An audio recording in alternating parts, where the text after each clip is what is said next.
With the pressure, there he is. Gets the takeaway. Okay.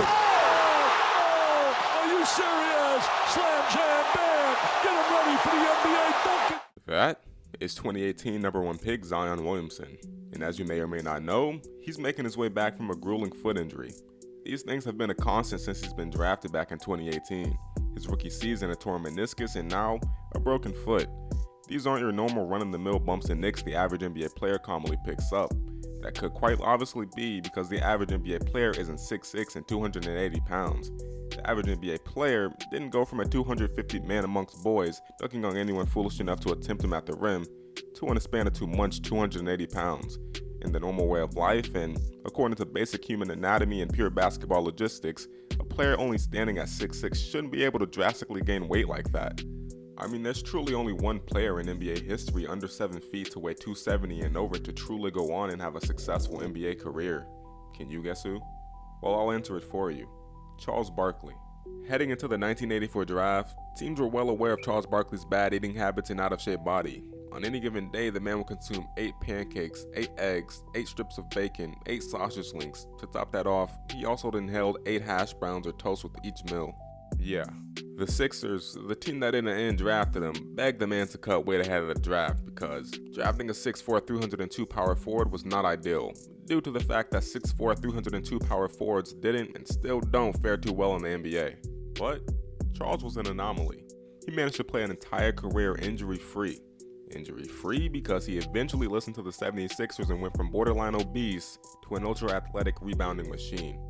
But you already know the story of Charles Barkley. Barkley wasn't the first out-of-shape basketball player who could keep up and perform every skill at every position, but he undeniably was the foremost of his era and the forerunner of a new generation to come. Because he turned that large athletic build into superstardom, MVPs, NBA first teams, makes him an influential, truly great, preeminent NBA legend. A legendary career that Zion Williamson is headed on a collision course for, if he puts his best foot forward and knocks his listless habits. The list of NBA players to have weighed Zion's weight or above is a short and sad never-ending catalog filled with what-ifs. What if Yao Ming never broke a bone in his left foot? What if Greg Oden never fractured his kneecap? What if Joel Embiid never broke a bone in his left foot back in 2015? Well, he'd become an NBA All-Star.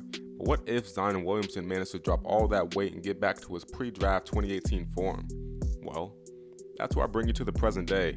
Zion had in fact lost all the weight and he might just be in better shape than he's ever been in. In 2021, we see the Zionless New Orleans Pelicans go toe-to-toe with the red-hot Phoenix Suns, taking the series all the way up to 6 games. No Zion? No problem. But what if Zion was there? Then what? Before the New Orleans Pelicans played a single game of the season, Willie Green, the first-time head coach, emphasized a new brand of basketball be played. .5 basketball.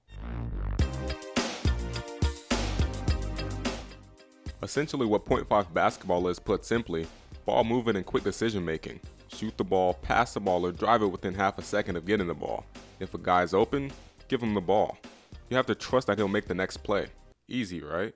The whole schematic theme of the Pelicans offense is predicated on quick, high IQ, guys willing to drive to the basket and make the extra effort. This brand of basketball is the NBA's equivalent of the Rams' flood concept passing scheme. The Pelicans aren't doing anything special. They don't do anything out of the ordinary.